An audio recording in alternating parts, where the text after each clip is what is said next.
শিক্ষাৰ মাজতো এটা পাৰ্থক্য আছে। কিতাপৰ পৰা শিক্ষা গ্ৰহণ কৰিলে টোপনিয়ে হেঁচা মাৰি ধৰে আৰু জীৱনৰ পৰা শিক্ষা গ্ৰহণ কৰিলে টোপনি বহু দূৰলৈ আঁতৰি যায়।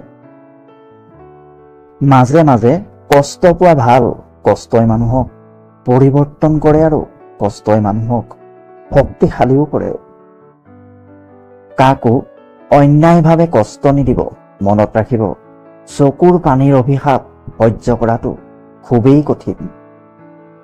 আত্মসন্মান, আত্মজ্ঞান, আত্মনিয়ন্ত্ৰণ, কেৱল এই তিনিটাই মানুহক সৰ্বশক্তিমান কৰি তুলিব পাৰে।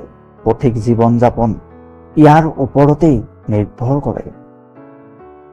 আত্মবিশ্বাস আৰু কঠোৰ পৰিশ্ৰমেই আপোনাক এজন সফল মানুহ হিচাপে গঢ়ি তুলিব পাৰে। ইতিহাস সাক্ষী আছে, যি অতিৰিক্ত কাৰোবাক বিশ্বাস আৰু ভালপোৱা দিছে, কষ্টৰ বাহিৰে তেওঁ জীৱনত আৰু একোৱেই পোৱা নাই। অধিকাৰৰ স্থান য'ত শূন্য, অভিমান আৰু প্ৰত্যাশা তাত মূল্যহীন।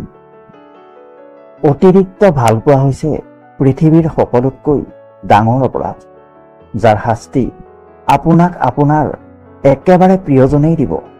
এইটো এটা এনে শাস্তি য'ত প্ৰতিদিনে মৃত্যু যন্ত্ৰণা সহ্য কৰিব লাগিব, কিন্তু ইচ্ছা কৰিও মৰিব নোৱাৰিব।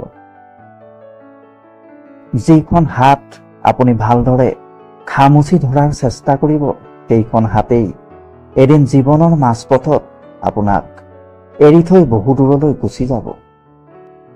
ভগৱান শ্ৰীকৃষ্ণই কৈছিল, যদি জীৱনত কেতিয়াবা সুযোগ পোৱা, তোমাৰ নিজৰ স্বাৰ্থ সিদ্ধি নকৰি আনক সহায় কৰাৰ প্ৰয়াস কৰিবা। মনত ৰাখিব, এই পৃথিৱীত কেৱল ডক্তৰ আৰু ইঞ্জিনিয়াৰেই সুখী মানুহ নহয়। জীৱনত সফলতা অৰ্জন কৰিবলৈ 90% মাৰ্কৰ প্ৰয়োজন নাই। একাগ্ৰতা, নিষ্ঠা আৰু সততাৰে যিকোনো কাম কৰক, সফলতা লাভ কৰিবই। জীৱনত বহুত ভুল এই কাৰণেই হয় যে যিবোৰ সিদ্ধান্ত আমি বিচাৰ বিবেচনাৰে ল'ব লাগে, সেইবোৰত আমি ভাবুক হৈ পৰোঁ, আৰু যিবোৰত ভাবুকতাৰ প্ৰয়োজন, সেইবোৰ আমি বিচাৰ বিবেচনাৰে কৰোঁ। জীৱনত কিছুমান বিচাৰি ফুৰা প্ৰশ্নৰ উত্তৰ একমাত্ৰ সময়ৰ হাততেই থাকে।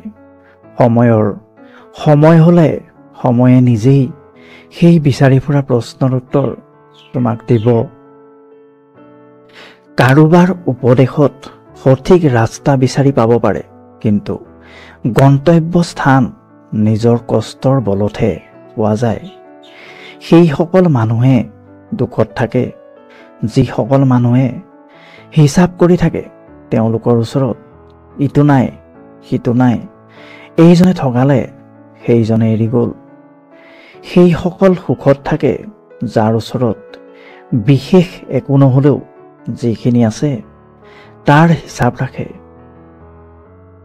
ফল দিয়া গছ আৰু গুণৱান ব্যক্তিয়েহে একমাত্ৰ মূৰ দোৱায়। শুকান গছ আৰু মূৰ্খ মানুহে একমাত্ৰ আকাশখনকহে চিনি পায়। নিজে ভালে থাকিলেহে আনকো ভালে ৰখা সম্ভৱ। সেয়েহে নিজক ভালে ৰখাটো অত্যন্ত জৰুৰী।